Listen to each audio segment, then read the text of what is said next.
همی اکا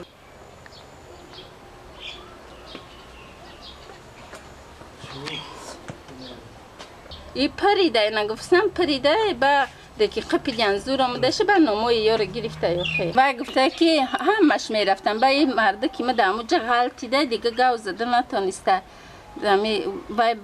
وای بچه را که برو وردیان گفته که هممون میرفتیم رفتی قطی پسرت ایستادی گفته دیگه ایلاج نکرد وجود هممون قسم خورده بودیم که مثال میریم و گفته وجود میزنن تاک ده میمونن تا قسم میخرید گفته این تاجیکستانی خطونه شما رو یگون چی مجبور نکرده گفته ما وجود قسم خوردیم چی ده این کار نکنه گفته ای فرزندی من باشه این کار نمیکنه و گفته چه خیل میکرد این تکی در دل داشتی مثال بیلیت گرفتی رفسدی این که نداشته مثال تو این آمدن شهف ماشید مثال خطی مادرش در درون امو زمین با این مکتب ده مثال با گفتیم برای مکتبش کاغذ بیار برای ای مکتبش کاغذ آور ای دیرکتری مکتب خیلی سونه بود قرض خواله کدیم اویل دور کدیم شه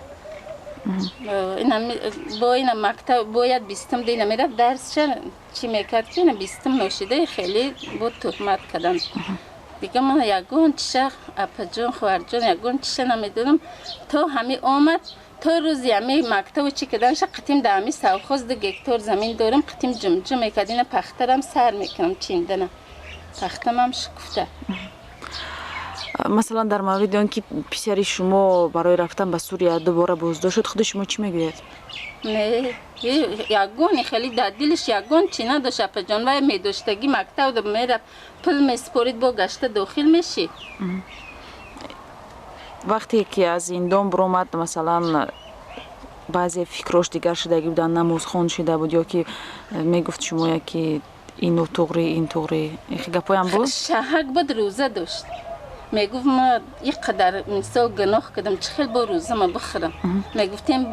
بخ حرام ای روزه میگفت نه چه یک گناهی کردگیم کمکه که با ما روزه ما بخورم همین روز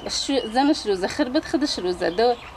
روزه میگرفت خیلی نماز ده بیگاه روبه ده میرفت درباره سوریه هم میگفت یگون چی؟ نه یگون چی نمیگفت اپا جان یگون چی برای سوریه نمیگفت خیلی همین نماز چه میخوند میرفت گفت خودم سری زمین کار همین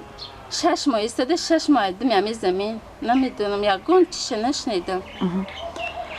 مقامات چی میگن برای چی برده محکم کردن؟ اولی یگون گپ خبر نیستین 20 روز شد که آتش ای روز بیا سر بیا ای روز بیا یگون چی گپ بپرسیم گفتن بعد چی میکنیم حالی باید وپشه نپرسیدین اما سوریه گریختگی اما محکم خیره اما میره آتش میبینه یگون چی میتیه میخیزه میه